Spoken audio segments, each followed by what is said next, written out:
25 bidwi li jiddependu mir-raba li jaħdmu fl-inħawi tal-Matab ippreżentaw protest ġudizzjarju fil-primawla tal-Qorti Ċivili biex jissalvagwardjaw l-għejxien tagħhom.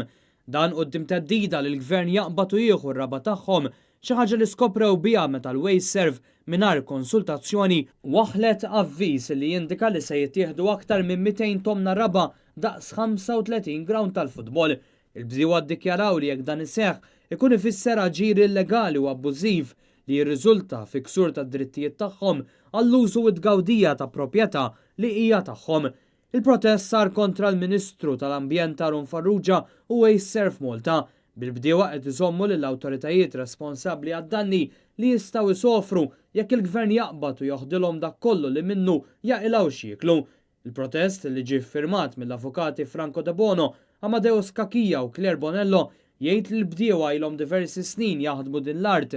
Il-bdiewa qed jgħidu li jekk dan l-iżvilupp iseħħ se jiġu preġudikati b'dan l-aġir tal-Gvern.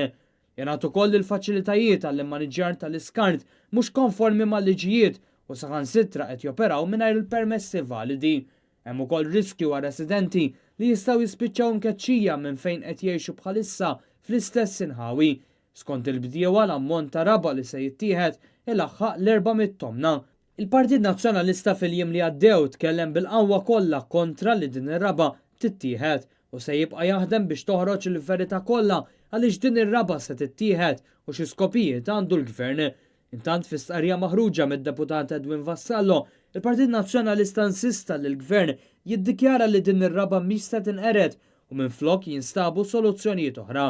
Il-Partit Nazzjonalista qed jaħdem bi sħiħ biex jgħin lill-bdiewa biex jibqgħu jaħdmu r-raba tagħhom mingħajr biża'.